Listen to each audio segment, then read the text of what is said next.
síndrome coronario agudo.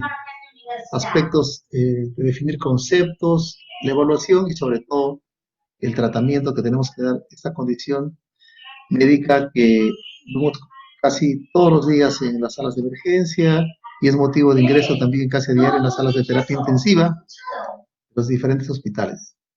Muy bien, vamos a compartir pantalla. Ya avanza, dime. Entonces, empezaremos con un aspecto importante, en lo que se refiere a infarto de miocardio, el concepto que se ha ido desarrollando prácticamente a lo largo de los últimos 50, 60 años, pues ha ido variando, ¿no? Más o menos la OMS por los años entre 50 y 60 comenzó a dar pues, las primeras definiciones de infarto de miocardio, que eran básicamente clínicas. Pero ya desde el 2018, desde el 2007, las diferentes sociedades como la Sociedad Europea de Cardiología, la Sociedad Americana del Corazón, la Sociedad Mundial de Corazón, etcétera. Entonces, este tipo de sociedades científicas comenzaron a dar unos consensos, ¿no?, sobre la definición de infarto. Eso ha ido variando conforme ha habido avances en lo que se refiere a los biomarcadores, a los estudios respecto al cateterismo cardíaco, lo que se ha avanzado eso bastante. Entonces, actualmente la definición, el último consenso, por decirlo así, es la cuarta definición universal del infarto de miocardio, que fue en el año 2018. ¿Ya? Entonces, nos trajo un concepto, digamos, no tan novedoso, pero sí que se trata de poder de esclarecer para toda la comunidad médica. Uno es respecto a lo que se llama la lesión, daño o injuria miocárdica, ¿no? Que se tiene que diferenciar de lo que es el infarto agudo de miocardio. Así que esto tiene que ver con la presencia de los biomarcadores, ¿no?, que como son los que se usan actualmente, como son las troponinas. Entonces se definía lesión miocárdica como la elevación de la troponina cardíaca, al menos un valor por encima del límite superior de referencia en el percentil 99. ¿No? Es decir, el promedio que tienen los pacientes. Muy bien, entonces, infarto de miocardio se define como una lesión miocárdica, pero que hay evidencia de isquemia miocárdica aguda, ¿no? Que no se basa solamente en la elevación puramente de los niveles de troponina, ¿no?, sino también que esta troponina tiene que hacer una elevación, una meseta y una caída, ¿no es cierto? O sea, desarrolla lo que se llama una curva de troponina, pero que el paciente también tiene evidencias de isquemia miocárdica. Y esa evidencia de isquemia miocárdica se refiere a que el paciente puede ser clínica de isquemia miocárdica, ¿no?, dolor torácico, los equivalentes anginosos, puede ser cambios en el electrocardiograma, puede verse en imágenes de ecocardiografías o de otros estudios imagenológicos donde se ve evidencia de una lesión regional en una región cardíaca, evidencia de daño miocárdico, o inclusive cuando se ha hecho una cineangiografía se puede ver evidencia de donde haya habido daño miocárdico. Eso es la definición actual del infarto de miocardio. O sea, no solamente la movilización de enzimas cardíacas, la presencia de la positividad de las enzimas cardíacas, como en este caso es la troponina que más usamos, sino también que el paciente tenga clínica, ¿no? Lo que actualmente se maneja ya en la práctica, ustedes van a escuchar que el cardiólogo va a decir, importante, las enzimas cardíacas, la clínica y el electrocardiograma. En esa trípode se basa fundamentalmente el infarto agudo que vamos a ver en la práctica clínica, ¿no? Y es muy importante que yo he querido esclarecer esto porque muchos pacientes, sobre todo en estado crítico, tienen diferentes condiciones neurológicas, cardiovasculares, shock, problemas de hipoxemia, insuficiencia respiratoria, que van a producir una injuria miocárdica, es decir, que van a hacer que los pacientes tengan presencia de enzimas cardíacas de troponinas elevadas. Entonces se ve pues cuando no se maneja bien este concepto en la sala de emergencia o tal vez inclusive en las salas de terapia intensiva, se está pues interconsultando al cardiólogo por algo que realmente se espera que tenga ese paciente, por haber tenido un problema de otra naturaleza que causa también elevación de enzimas cardíacas sin llegar a ser esta elevación, sin tener la significancia de un infarto de miocardio, esta, digamos, inhibición de las enzimas cardíacas. ¿Ah? Muy bien. Entonces, como habíamos dicho, ¿no? Daño miocárdico es cuando se evidencia, ¿no?, un valor de troponina por encima del percentil 99, ¿no? Se define como daño miocárdico. También ustedes lo van a encontrar como lesión miocárdica o injuria miocárdica, ¿no? Muy bien.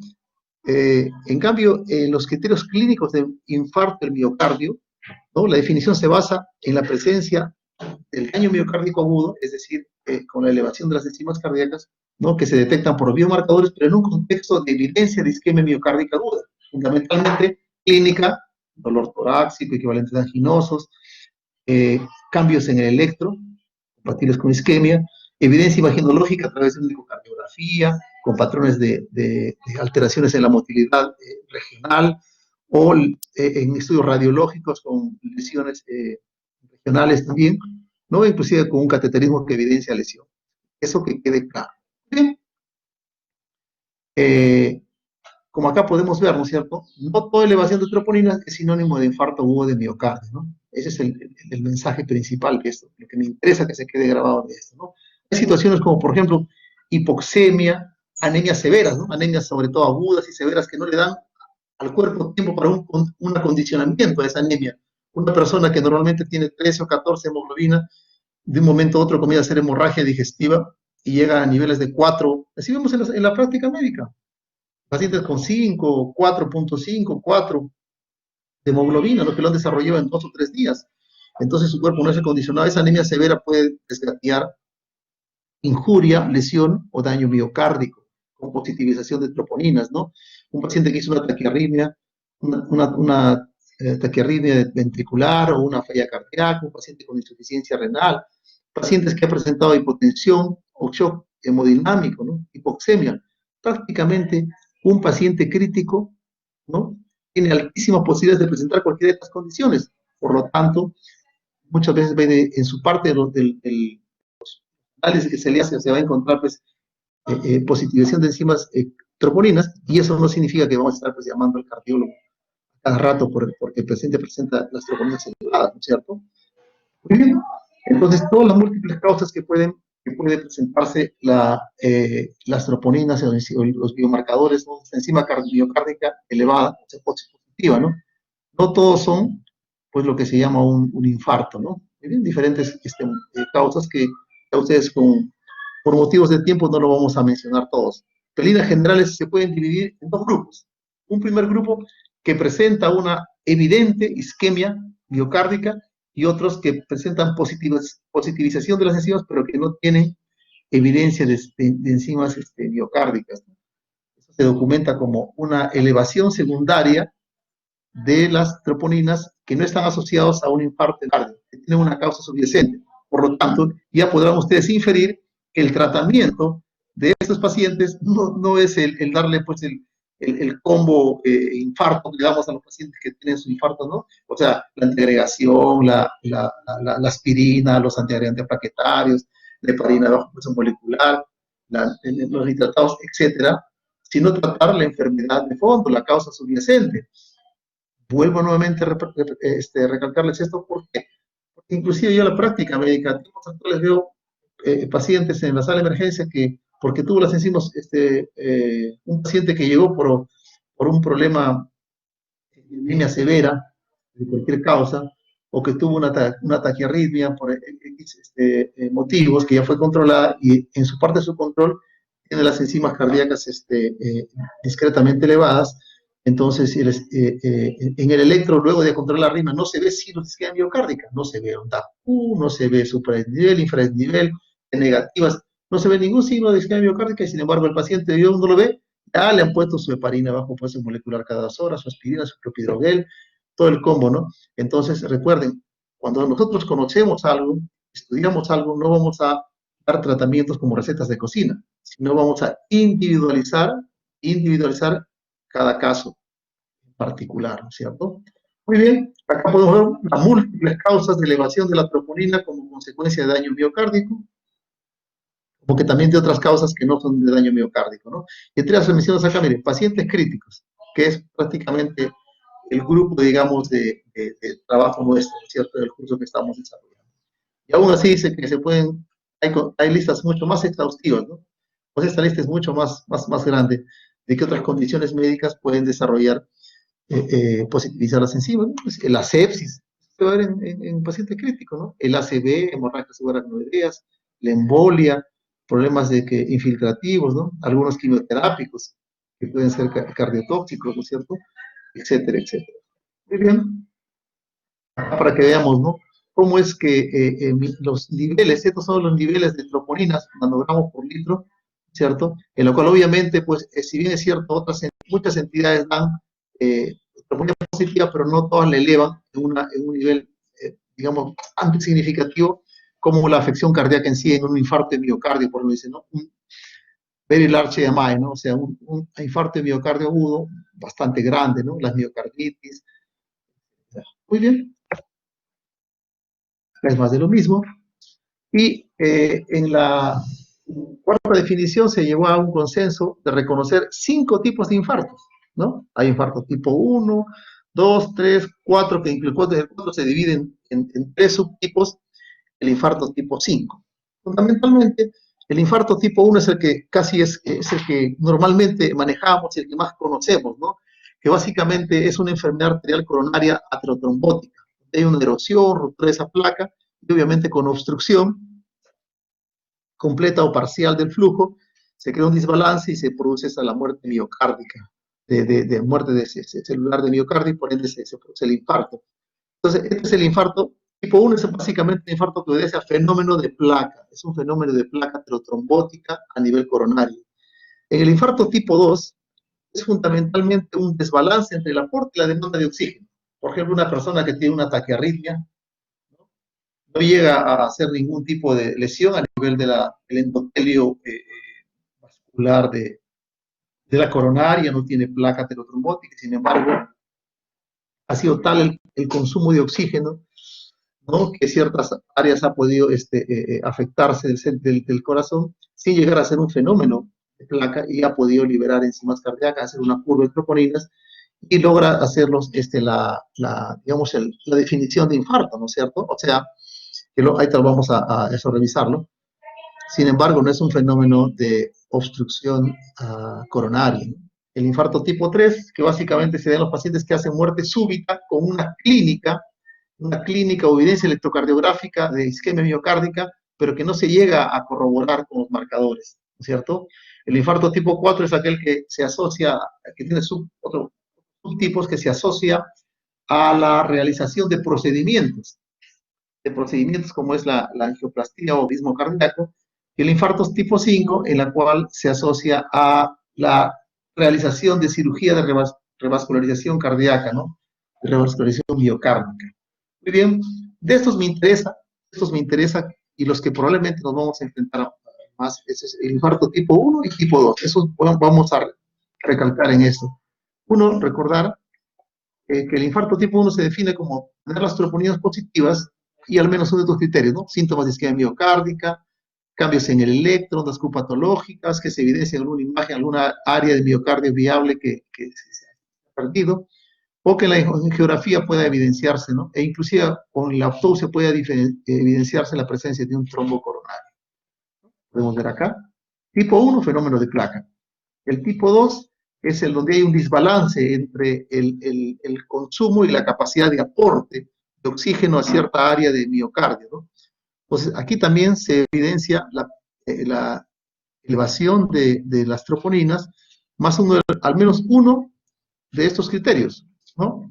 Que haya tenido síntomas de isquemia miocárdica, que se vea cambios isquémicos en el electro, aparición de ondas patológicas, o hay una evidencia imagenológica, ¿no?, de pérdida de miocardio viable o alteraciones en la motilidad, ¿no?, que tenga un patrón isquémico. Y eso podemos ver acá diferentes condiciones, ¿no? Por ejemplo, un vasoespasmo, una disección coronaria de tipo no arteriosclerótica, un desequilibrio en el aporte y la demanda. Por ejemplo, un paciente que ha tenido una anemia severa, por ejemplo, ¿no?, o que ha estado sometido a hipoxemia, por ejemplo, ¿no?, o a un shock hemodinámico, ¿no?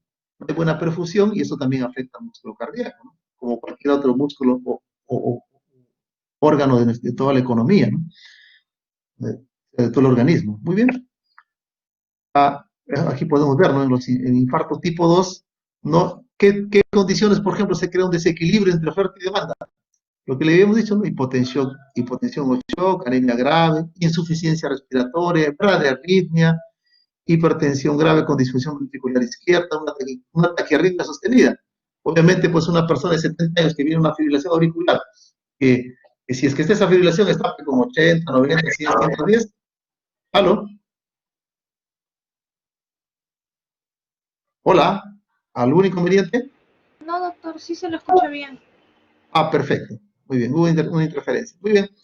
Entonces le decíamos, si una persona de 70 años tiene una FA crónica, si la tiene controlada, 70, 80, pues, no hay problema, ¿no? Solamente está arrítmico. Pero si ese paciente hace un episodio de una taquiarritmia, de una fibrilación auricular, se dispara a 180, 190, y lo va a tener eso en forma sostenida 2, 3 horas, ¿no? Entonces el paciente, obviamente, eso va a producir una movilización de enzimas cardíacas porque hay áreas del corazón que ha sufrido una insuficiente aporte de oxígeno y nutrientes, ¿no? Para la necesidad que ha tenido de que ha estado pues, con una frecuencia cardíaca terrible, ¿no es cierto? 180, 190, 200. Entonces, eso va a producir pero esa movilización de enzimas cardíacas, ¿no? ¿Ya? Esa es la parte de biomarcadores, más el criterio del paciente en ese lapso ha estado con palpitaciones, hasta con dolor, ¿no es cierto? Entonces uno puede pensar que es un infarto, pero no es el infarto típico que estamos en, o sea, no es un fenómeno de placa, un fenómeno aterotrombótico, ¿no? No es un fenómeno, no es un infarto que tenga que tratarse pues con cateterismo, sino con la corrección de la causa subyacente, como en este caso es corregir controlar la frecuencia cardíaca de esa taquiarritmia, de esa fibrilación auricular con respuesta alta. Si el paciente viene con 4 de hemoglobina, que lo ha desarrollado, que tenía hasta hace 3 o 4 días, mantenía 14, 15 hemoglobina, este paciente, pues obviamente hay que transfundirle sangre, ¿no es cierto? Si el paciente está con insuficiencia respiratoria, darle un aporte oxigenatorio y darle un soporte ventilatorio, ¿no?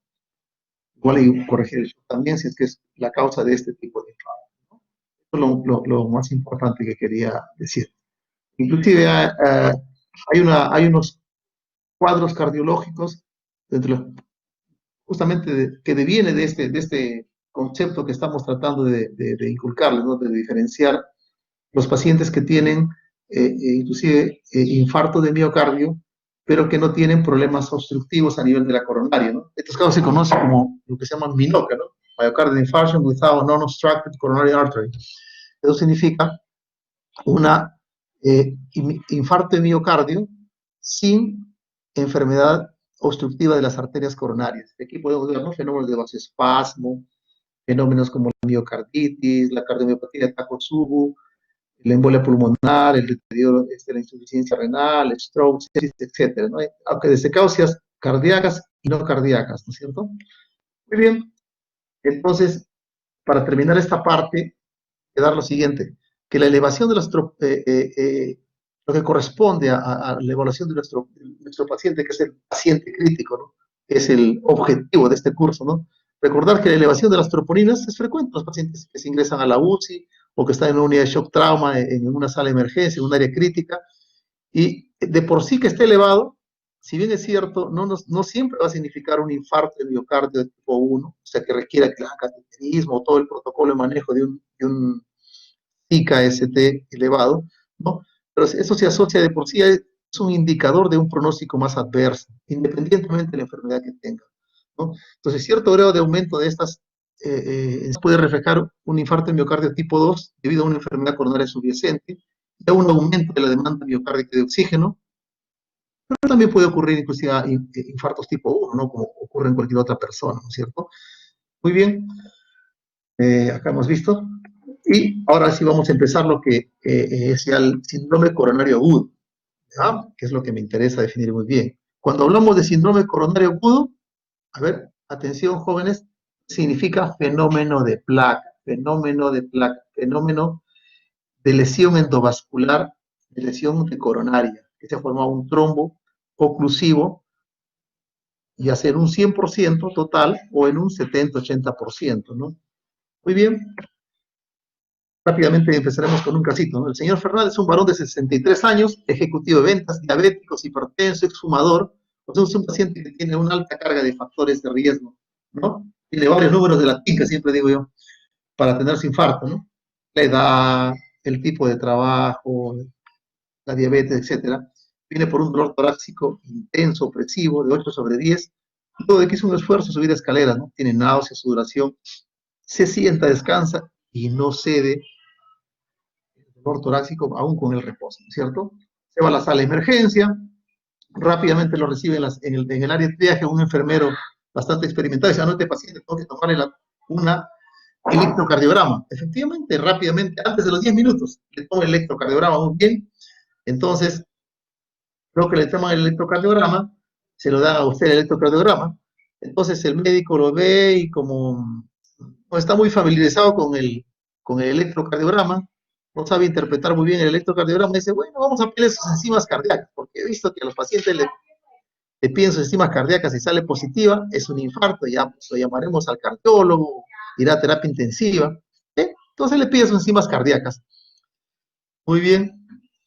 Y luego de que le piden sus enzimas cardíacas, le dice, pero doctor, las enzimas van a estar por lo menos en 1 hora y media, a lo más rápido estará pues en 1 hora. Bueno, entonces el señor Fernández se queda sentadito, esperando, ¿no?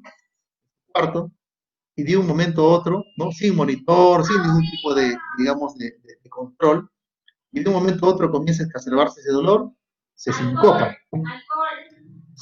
¿no? Y luego de que tiene el síncope, vienen a atender usted rápidamente, lo ve al paciente que está un poco taquicárdico, ¿no? Entonces, deciden, no, este paciente, uy, recién se pone las pilas, dice, vamos a pasarla a la unidad de shock trauma, no debe estar acá en el pasillo.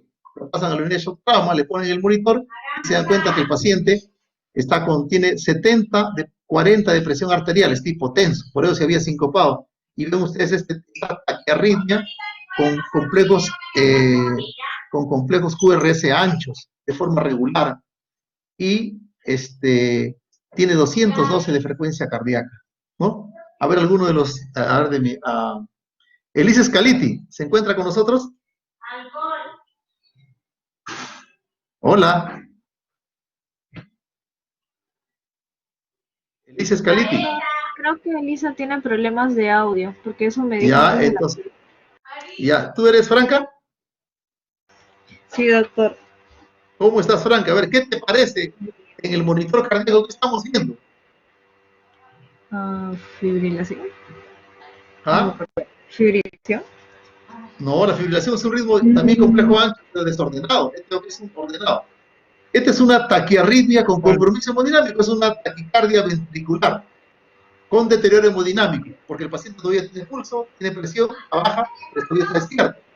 Y si eso no se maneja rápidamente, el paciente puede hacer paro. Entonces es importante que el paciente todo paciente con dolor torácico, síntomas vegetativos, o sea, síntomas sugestivos de un infarto de miocardio, ¿no? Tiene que estar, pues, obviamente monitorizado. Y el paciente tiene esta taquiarritmia, y esta taquiarritmia necesita un manejo. Y el manejo, como está chocado, hemos dicho, ¿no? Las taquiarritmias que tienen compromiso hemodinámico, o sea, paciente que tiene taquiarritmia, taquicardia con deterioro hemodinámico. Suaznavar, ¿estás con nosotros? Doctora Suaznavar. Sí, doctor. Cuando un paciente teníamos que está con shock hemodinámico secundario a una taquicardia, ¿cuál era el tratamiento? Cuando está chocado el paciente. No está estable, está chocado. Tiene 70, 40, 200 de frecuencia cardíaca, está con dolor de pecho. ¿Cuál era el tratamiento? A ver, ¿quién dice yo? A ver, ¿quién otro de mis alumnos? A ver. José Paul, ¿qué nos dices? ¿Cuál es el tratamiento? Doctor Verapamilo. Doctor. ¿Cuál es el tratamiento? Verapamilo, doctor. Sí, Cardioversión. Lo acabas de matar. A ver, ¿quién dijo por ahí? ¿Quién dijo cardioversión? ¿Quién dijo cardioversión? A ver, estimados alumnos, estoy diciendo que el paciente Yo, doctor. se ha desmayado, tiene 7.4, está con 200, ¿Cómo van a preguntar si está estable o no está estable? El paciente está inestable. Está con un shock hemodinámico, secundario a una arritmia. Y alguien me dijo cardioversión. ¿Quién fue? A ver. No. Elisa Sarmiento, ¿está con nosotros? Hola, Elisa. Ah, no, dice, está con nosotros. A ver. Jacqueline Reyes, ahí está. Jacqueline Reyes. Hola. Hola, Jacqueline. Creo que se me fue el internet, creo. Doctor, soy Leila, yo escribí cardioversión eléctrica. Muy bien, ¿no es cierto? Eso es lo que, ¿te acuerdas que hice usted hizo la práctica conmigo? Sí, De doctor. shock. Perfecto, ¿no es cierto? Entonces, este paciente requiere cardioversión eléctrica. Un paciente que tiene compromiso hemodinámico puede ser porque está en shock o porque tiene un problema coronario agudo o porque está en edema agudo de pulmón. Este paciente tiene un problema coronario y encima también está en shock. O sea, hay que darle chicharrón, ¿no es cierto? Cardioversión eléctrica. Muy bien. Luego de que le hacen la cardioversión eléctrica, le toman su electro. O sea, sale de la taquicardia, toman un electro y pueden ver que el paciente tiene súperes niveles en la cara en B1, B2, B3, B4, B5, o sea, toda la cara anterior y también 1 y ABL. Tiene súperes niveles, o sea, tiene un infarto anterolateral, o sea, un infarto anterior extenso más compromiso en la cara lateral. ¿No? Entonces, el paciente, después de que, si tiene un infarto que le ha producido este tipo de arritmia, ¿no? ¿Qué es lo que se tiene que hacer con el paciente? ¿Qué tenemos que hacer con el paciente? Leila Rodas. Sí, doctor. Tenemos un paciente que tiene un infarto. ¿Cómo va a ser el tratamiento de ese infarto? Infarto ST elevado, extenso. ¿Desfibrilación? No, ¿cómo lo va a hacer? Se desfibrila cuando un paciente está en paro. Este paciente está en paro. Ya salió de la cardiovertida, ha salido de un infarto al corazón. Claro, paciente con paro de desfibrilación. No lo escuché, disculpe, doctor. No está. El paciente está con taquiarritmia, está despierto, tiene 7-4, está con shock hemodinámico, pero lo descargan y recupera su presión arterial, ahora está con 130/70, está con un infarto. El paciente está con un infarto, entonces tiene que reperfundirlo. Entonces se le lleva a cateterismo cardíaco. Es decir, si el infarto se da, ¿por qué? Porque una arteria coronaria está obstruida, y si esa arteria coronaria está obstruida, ¿no es cierto?, completamente, porque eso, cuando se obstruye completamente, se le va. Entonces tienen que llevarlo a cateterismo cardíaco, ¿no es cierto?, para desobstruir la arteria. Muy bien. Sí, doctor. Entonces, continuamos, ¿no es cierto? ¿Qué cosa es un síndrome coronario? Es un grupo de entidades clínicas secundarias a la obstrucción parcial o total del flujo coronario debido a un trombo que se provoca porque se rompe o se erosiona una placa ateromatosa, ¿cierto? Entonces, es importante, ¿no?, que el síndrome coronario verlo así, que es un fenómeno de placa. Hay sintomatología, donde el dolor torácico es también la más frecuente, pero no la única sintomatología, y hay cambios en el electrocardiograma. Muy bien, entonces es importante recordarlo, ¿cierto? Que tenemos la enfermedad ateromatosa, ¿no? Ahí se produce el ateroma o placa ateromatosa, puede ser vulnerable o inestable cuando tiene alto contenido lipídico, pero una capa muy delgadita, miren, tiene una buena luz, por acá hay un buen flujo, pero sin embargo, acá ustedes tienen una placa estable, tiene menos grasa, su cubierta es más fibrosa, fibromuscular, aunque la luz es más pequeña, pero sin embargo es más estable, menos probabilidad de que esta se pueda erosionar o romper y provocar un infarto, y esta sí tiene mayor posibilidad de que se forme un infarto, como una placa vulnerable o inestable, ¿no es cierto? Muy bien, entonces, ¿qué es lo que ocurre cuando en la enfermedad, en el síndrome coronario agudo?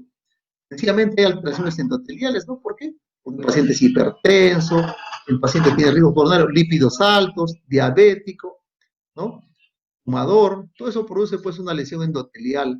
Estos factores de riesgo que se van juntando, obesidad, no hace ejercicio, no tiene ningún tipo de actividad, se forma una placa ateromatosa, vulnerable. Esa placa se rompe y ocurre un fenómeno de agregación plaquetaria, un fenómeno de vasoconstricción. Se imaginan, encima de que está obstruida la arteria, se contrae un poco más los otros vasitos, entonces, y se forma un trombo. Esas tres cosas producen una reducción brusca del aporte de oxígeno miocárdico a determinada área. Ya será el área, por ejemplo, del ventrículo izquierdo, en la pared inferior, en la pared lateral, en la pared anterior, ¿no es cierto? El ventrículo derecho, etcétera, etcétera, ¿no es cierto? Entonces, el área comprometida correspondiente a esa arteria coronaria obstruida, ese miocardio va a comenzar a tener un sufrimiento, ¿no? Inicialmente era isquemia, luego era injuria y posteriormente era necrosis, ¿no? O sea, muerte celular. Todo eso ocurre en un tiempo determinado. Es la ventana de tiempo que nosotros tenemos para poder actuar y reperfundir ese miocardio que se está infartando, ¿no? Muy bien, entonces en el síndrome coronario agudo tenemos lo siguiente. El paciente viene con sospecha de síndrome coronario agudo, pues sacamos un electrocardiograma. Y el electrocardiograma básicamente lo que vamos a buscar es si el paciente tiene signos de isquemia miocárdica, fundamentalmente si tiene ST elevado o no tiene ST elevado. Si el paciente tiene un síndrome coronario agudo con ST elevado, se llama un infarto de miocardio con elevación del ST. Si el paciente no tiene elevación del ST, puede ser dos condiciones. Es un infarto sin elevación del ST o es una angina inestable. La diferencia entre los dos con el electrocardiograma no es posible, pero sí es posible con el dosaje de enzimas cardíacas.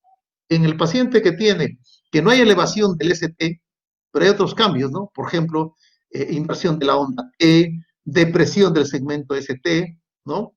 Si el paciente tiene troponinas elevadas, es un infarto de miocardio ST no elevado. Si sus troponinas son negativas, entonces es una angina inestable, ¿ya? O sea, la única forma de diferenciar entre entre uno y otro es con el dosaje de enzimas cardíacas. Muy bien, ¿no? Tenemos acá, este es el segmento ST, ¿no es cierto? La onda P, la onda Q, R, S, el segmento ST, que está infradesnivelado, en este caso está deprimido. Y el otro lado es acá hay una obstrucción parcial, y acá hay una obstrucción completa de la arteria. Entonces, igual, P, Q, R, S y la onda T. Entonces, este segmento ST debe estar a nivel de esta línea isoeléctrica. Está elevado, ¿no? Y eso se llama un SICA con ST elevado. SICA con ST elevado, secundaria a una obstrucción completa del arteria coronaria. Acá tenemos, ¿no? Obstrucción parcial produce o un infradesnivel del ST o una inversión de la onda T. Son los dos más frecuentes signos de isquemia miocárdica, ¿no? ¿Ya? Muy bien, entonces esa inversión desde el aplanamiento o inversión de más de 1 milímetros de la onda T o un descenso o depresión del segmento ST, ¿no? En cambio, cuando ocurre una obstrucción completa del trombo, ¿no? Cuando la placa ateromatosa se fractura, se fisura, hay una agregación plaquetaria, hay formación de un trombo que obstruye completamente, se forma esta elevación, se produce una elevación del ST en forma persistente en el electrocardiograma de este paciente. Muy bien. Acá podemos ver, ¿no es cierto? Miren acá, se fisura la placa y ya no hay flujo ya. Entonces tenemos el segmento ST elevado. Acá el flujo se forma, se fractura la placa, se forma un trombito, un coágulo, pero sin embargo se mantiene cierto grado de flujo. Entonces acá, y esto puede inclusive producir un desbalance, ¿no? Entre la necesidad que todo el miocardio, que recibe un flujo muy escaso, no logra satisfacer sus necesidades, pero en forma, por lo menos, hay un desbalance, ¿no? O sea, es una situación de una insuficiencia relativa, ¿no? En cambio, que es absoluta, no llega a nada. Entonces, ST elevado. Obstrucción incompleta, ST deprimido u onda T invertida, ¿no? Muy bien.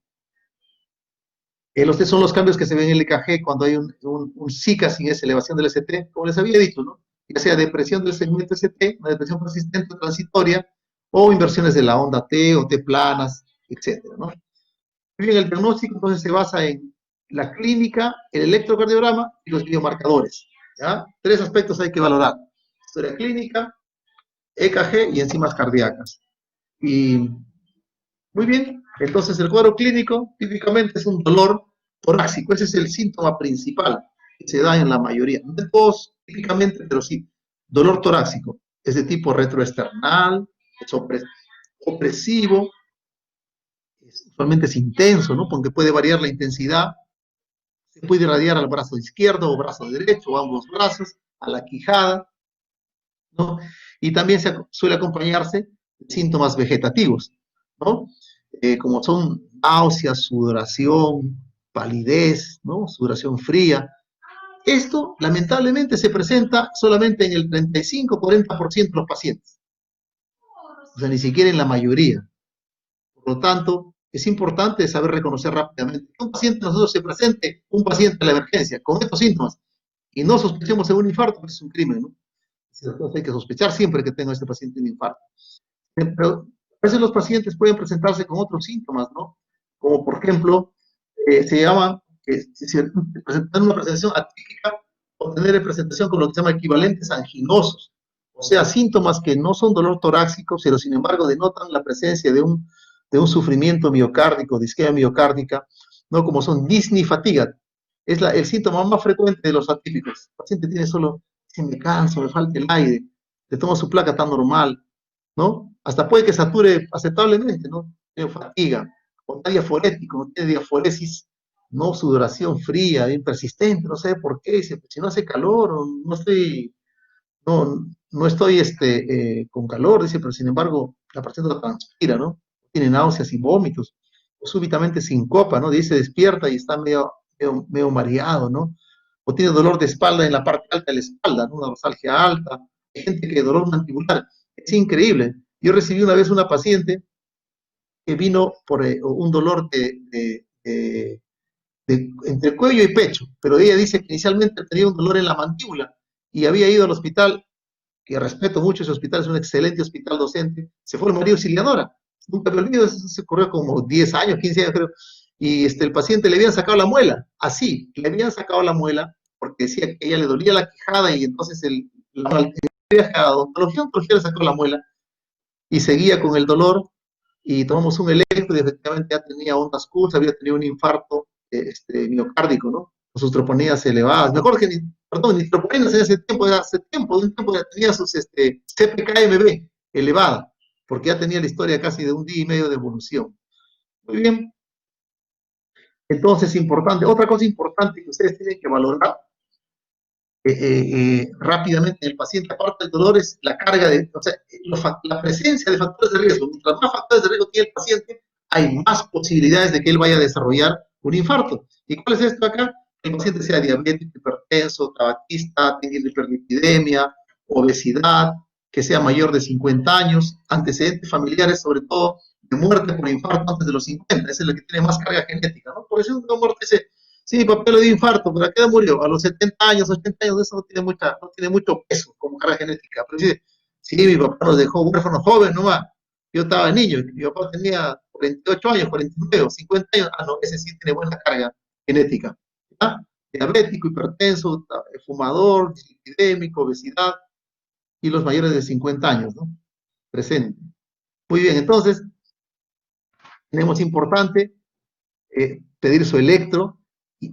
Entre las primeras, un paciente que llega con dolor torácico, sugestivo de isquemia miocárdica, tiene que tener realizado e interpretado su electro en los primeros 10 minutos de su llegada a la sala de emergencia, ¿no? Entonces el electro, recuerden, el electro con sus 12 derivadas describe las diferentes caras del corazón. Fundamentalmente le da prioridad a la parte izquierda, al ventrículo izquierdo, ¿no? Tiene el septum, ¿no? El septum cardíaco, la cara anterior, B4, B3, la cara lateral alta, baja, B5, B6, la lateral alta, B1 y ABL, y la cara inferior o diafragmática, que es 2, 3 y ABF. Muy bien, entonces acá los criterios electrocardiográficos, ¿no? Tenemos acá, por ejemplo, acá ustedes, la elevación en 2, 3 y ABF, ¿no? La elevación del ST, más de 1 milímetro, ¿cierto? Tienen acá 1, 2, 3, 2, 3 ABF. ¿Eso corresponde a qué? Que habían visto acá, a la cara anterior. Este es un infarto diafragmático. Muy bien. Y esto se corresponde con algunos cambios en espejo, por ejemplo, que se pueden ver sobre todo en ABL o en D1. Acá no hay isquemia subendocárdica, no. Sencillamente es un reflejo en espejo de esta elevación del ST. Muy bien. Entonces, pero obviamente, pues, el corazón tiene lo que nosotros llamamos sus puntos ciegos, perdón, el electrocardiograma, bien es cierto, le da fundamentalmente prioridad a la evaluación, a detectar las alteraciones electrocardiográficas del ventrículo izquierdo, pero hay partes, por ejemplo, la parte posterior del corazón, ¿no? La parte derecha, del ventrículo derecho, son lo que nosotros llamamos los puntos ciegos del electrocardiograma, por lo tanto tiene que tomarse otras derivadas. Entonces, ¿cuáles son esas derivadas? Las derivadas derechas, B3R, B4R, si ustedes ven acá, es lo normal, ¿no es cierto? B1, B2, B3, B4, B5, en cambio acá se tiene que tomar el lado derecho, B3R, B4R, es similar a la misma posición, pero en el otro lado, ¿ya? B3R, B4R, B5R, B6R. Y las derivadas posteriores, cuando nosotros tenemos, queremos detectar un infarto en la parte posterior, ¿no? Tomamos las derivadas posteriores, ¿no? B7, B8, B9. Muy bien. Entonces, la presencia de las alteraciones electrocardiográficas nos van a poder permitir localizar o tener una idea dónde se está produciendo el infarto, la isquemia miocárdica, ¿no? Entonces, de acuerdo a la ubicación de las lesiones, o sea, dónde vemos si el supradesnivel o el infradesnivel o la onda T invertida, podemos decir si es la cara septal, anterior, lateral baja alta, o la mezcla también de áreas, ¿no? Si es un problema anteroseptal o anterolateral, o si coge toda la cara anterior, que es el anterior extenso, o si es solamente diafragmático o inferior, ¿no? Etcétera. Muy bien. Recordar, ¿no es cierto?, que las troponinas solo nos indican que hay daño o injuria miocárdica, no su mecanismo de producción. O sea, no toda troponina que esté positiva por encima de un valor normal en el percentil 99 significa de que ese paciente tenga infarto, ¿no? A veces solamente es evidencia de injuria, daño o lesión miocárdica, ¿no? Hay que valorar en el contexto clínico y también en el contexto electrocardiográfico, ¿no? Además requiere un dosaje así periódico, o sea, para ver un patrón dinámico, o sea, lo que se conoce como para ver una curva de ascenso, ¿no? Y también descenso de estas troponinas, ¿no es cierto? Muy bien. Con el SIC-ST2 elevado nos va a permitir diferenciar el otro extremo, que es la angina inestable, ¿no? Si sale positivo, es SIC-ST1 elevado, cuando no tiene elevación del ST, obviamente, ¿no? Y si no hay elevación del ST, pero sale negativo las enzimas, será una angina inestable. Obviamente si cumple también otros criterios, ¿no? Muy bien, en cambio en el SIC-ST elevado, es importante que usted tenga en mente, usted no requiere los resultados para empezar la terapia de reperfusión.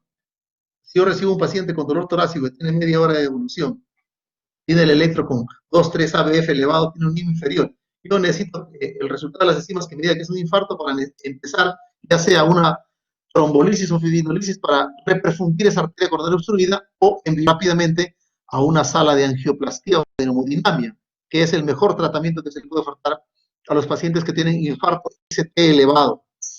Muy bien. ¿Por qué tomar un TKG precozmente? O sea, ¿por qué tengo que hacerlo rápido? ¿Por qué ese tiempo que les he dicho de 10 minutos no es un tiempo antojadizo mío, es un tiempo ya que está ampliamente aceptado y conocido? ¿Por qué? Porque va a precisar el diagnóstico, ¿no? Dolor de pecho puede ser muchas cosas, pero yo veo el electro, dice, me duele el pecho, en la parte baja del pecho, sudoración, le tomo un electro de 2, 3 ABF, ya, este es un infarto diafragmático. Muy bien, sé el diagnóstico. Y ya sé qué le voy a dar, ¿no? O sea, le voy a calmar el dolor, antiagregantes plaquetarios, aspirina, clopidogrel, ticagrelor, lo que sea. Y lo primero que tengo es que si yo voy a poder activar el equipo de hemodinamia. El equipo de hemodinamia significa el cardiólogo hemodinamista, un enfermero, el tecnólogo de rayos X de radiología para que pueda apoyarle en la realización de este procedimiento. Entonces, inclusive yo estando, si lo atiendo, por ejemplo, estoy en la ambulancia y lo atiendo en su casa, y de su casa hay media hora al hospital, cuando yo llegue, no voy a perder esa media hora, cuando llegue al hospital ya me puede estar esperando el hemodinamista ya en la sala de hemodinamia y el paciente prácticamente hasta puede bypasear la emergencia, ¿no? O sea, puede pasar por la emergencia de pasadita, ¿no? Y se va de frente a sala de cateterismo. Muy bien. Y obviamente iniciar en forma rápida y precoz la reperfusión coronaria, ¿cierto?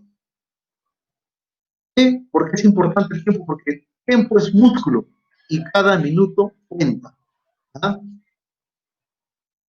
Entonces, importante recordar esto, ¿no? que es las guías de práctica médica, de práctica clínica para el manejo del Zika, recomiendan obtener un electrocardiograma en menos de 10 minutos tras el primer contacto médico con el paciente. ¿Ya? Es importante. Lo otro punto es de que, importante es de que cuando nosotros tenemos un paciente y vemos que le podemos ofertar la angioplastía primaria, ¿no? O cateterismo cardíaco, ¿no? Podemos ofertarle ese procedimiento antes de las 2 horas, ¿ah? Idealmente, idealmente antes de los 90 minutos, pero hasta antes de las 2 horas. Entonces, hay que optar por este procedimiento. Cateterismo primario, angioplastía primaria siempre es mejor que trombolisis o fibrinolisis. Pero acá la respuesta está en relación también al tiempo. ¿Por qué? ¿Qué pasa si yo estoy en un lugar, en mi hospital, que no tiene cateterismo cardíaco, y al próximo hospital que yo lo puedo enviar y que tiene la posibilidad de hacerme ese cateterismo está 3 horas, 4 horas, 5 horas, ¿no? O el tráfico es terrible tal que no va a llegar en 2 horas. Entonces yo tengo que hacer una trombolisis o fibrinolisis inmediata. O sea, tengo que optar por una estrategia de reperfusión farmacológica, ¿no? Idealmente hacerla lo más pronto posible, decidirlo, tengo el diagnóstico, lo decido, idealmente antes de los 10 minutos, máximo hasta 30 minutos, y haberlo realizado, haber empezado la realización del procedimiento de reperfusión farmacológica. Y luego de eso ya referir a mi paciente donde puedan hacerle el cateterismo. Recordar, la trombolisis no va a reemplazar al cateterismo, igual va a tener que hacer su angioplastía, ¿no?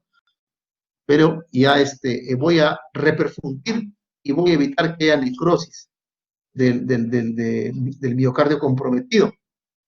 Siempre, aquí he dicho, ¿no? Es mejor, es cierto que una angioplastía es superior en sus resultados que una cateterismo. Perdón, una angioplastía o cateterismo mejores resultados que una fibrinolisis o trombolisis. Sí, pero también dicen, no, prefiero una trombolisis precoz a una angioplastía tardía, porque eso va a costar la vida, la calidad de vida del paciente, porque va a quedar con mucho miocardio muerto y va a quedar con una insuficiencia cardíaca y una calidad de vida mala, pues, ¿no? Muy bien. Recordar el tratamiento. Síndrome agudo. Si tiene elevación del ST, se llama un Zika ST elevado, reperfusión inmediata. Si no hay elevación del ST, puede ser 2 cosas: un Zika ST no elevado o una angina inestable, ¿no es cierto? Marilina Marco, ¿me escuchas? Hola, Marilina Marco.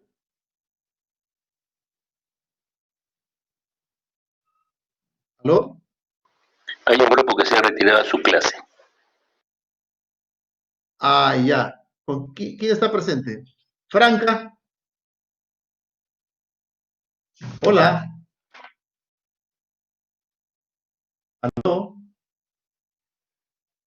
Sheila Manrique, ¿se encuentra?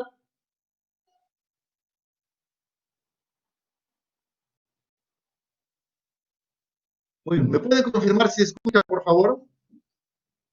Doctor, ¿sí se escucha? ¿Se escucha bien? Sí. Perfecto. ¿Quién eres? Murillo.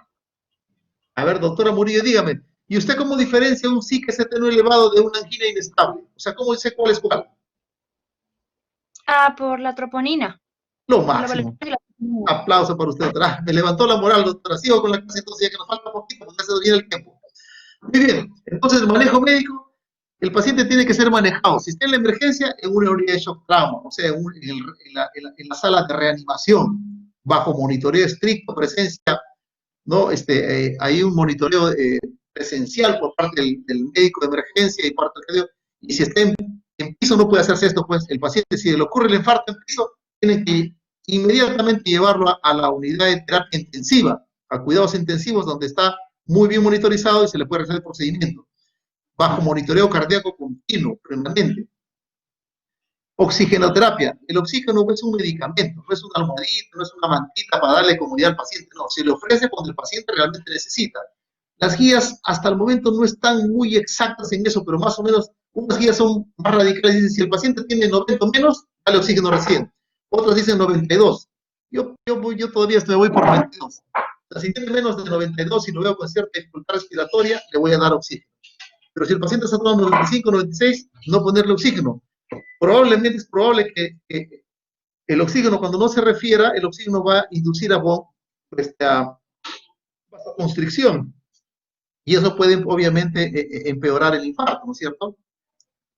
Analgesia. El paciente va con dolor de pecho de 8 sobre 10, 10 sobre 10. Entonces, a estos pacientes no se le puede colocar diclofenaco, ketoprofeno, ¿no? Metamizol, nada de AINES, porque los AINES empeoran la situación.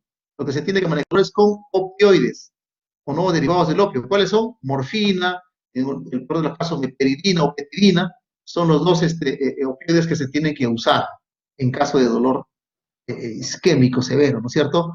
También para manejo del dolor, también ayuda bastante el uso de nitratados, que puede usarse, por ejemplo, ¿cuál es? La nitroglicerina, excelente, hay en presentación, hay en spray, hay en tabletitas, hay en presentación endovenosa. Cualquiera de los que tenga puede usarlo. Acá tenemos la nitroglicerina en todas sus presentaciones, ¿no?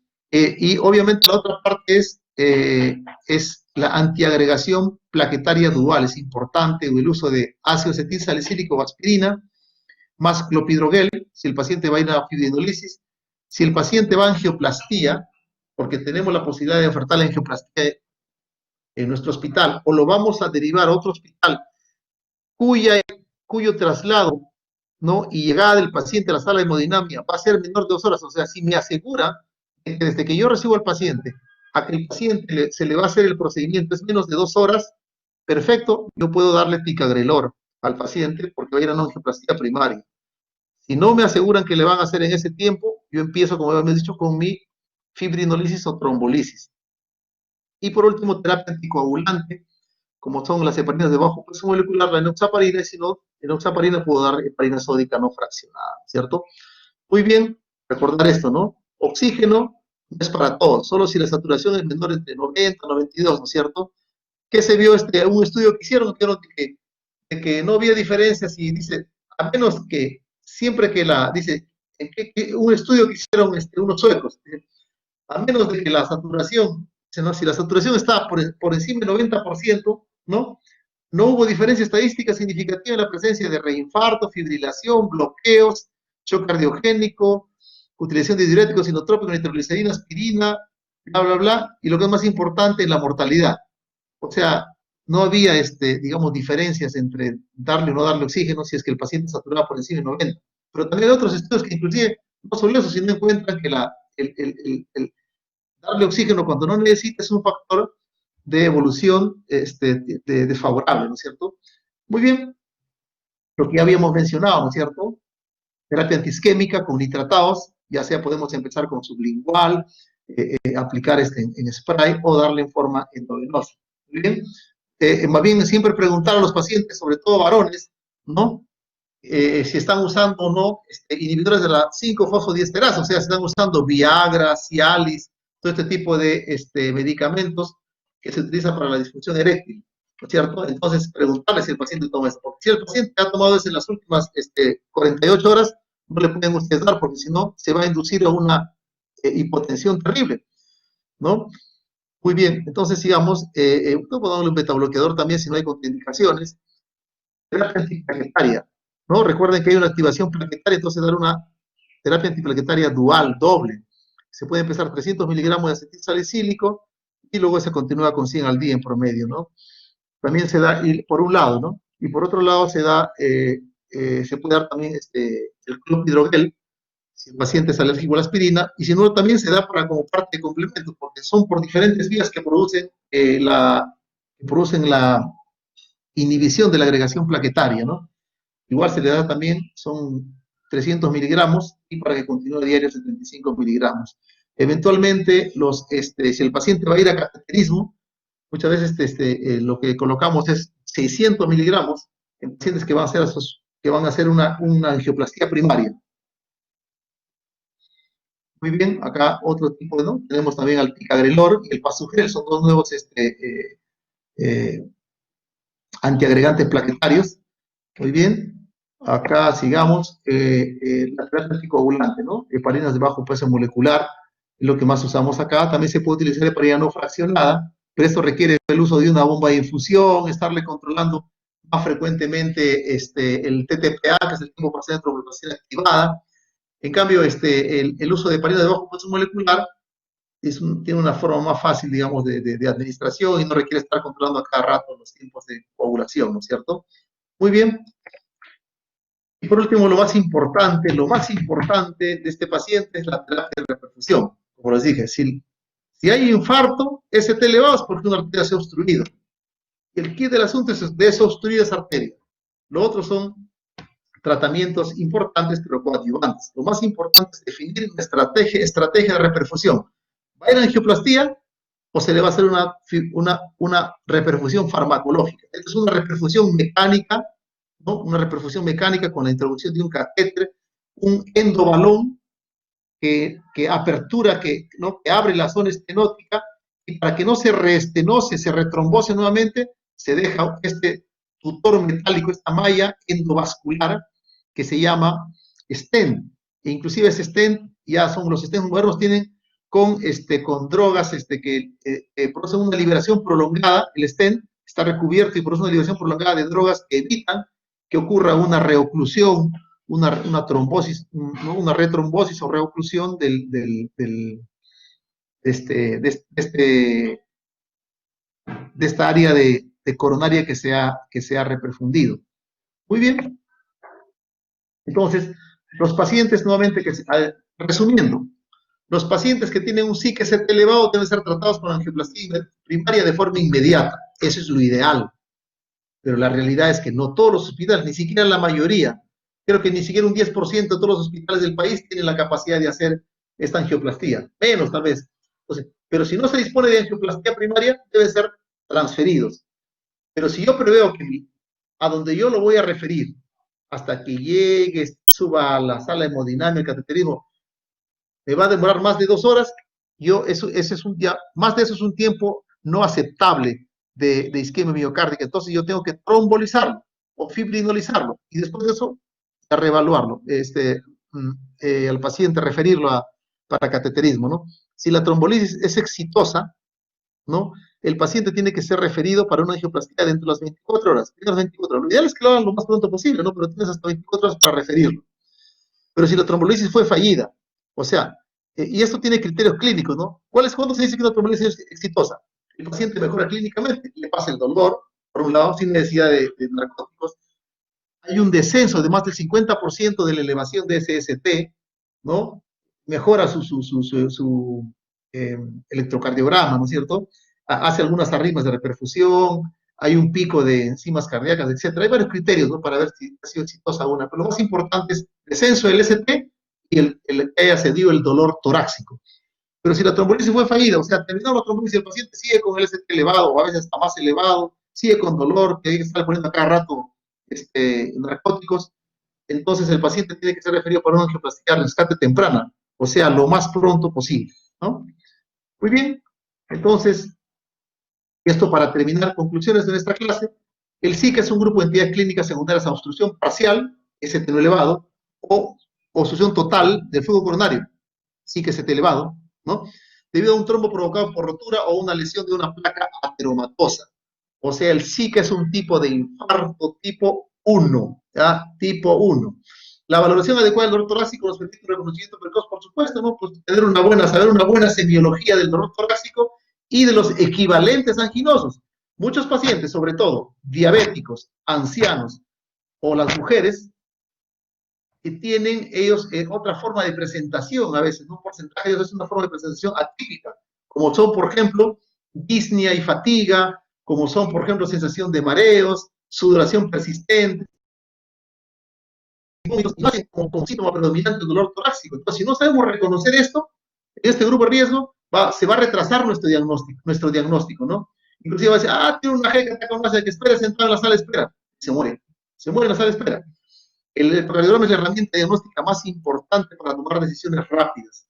El diagnóstico depende de una adecuada integración de la historia clínica, el electrocardiograma y los biomarcadores. Y por último, el tratamiento está dirigido a reperfundir la coronaria lo más precoz, lo más pronto posible. Idealmente angioplastía primaria, o en caso de no disponerla, trombolisis en SICA ST elevado. Y un manejo médico con antiagregación plaquetaria dual y anticoagulación cuando se tiene un SICA-ST no elevado o su contraparte que es una angina inestable, ¿no? Muy bien, chicos, eso es todo. Nos hemos pasado unos minuticos de tiempo. No sé si tienen alguna pregunta.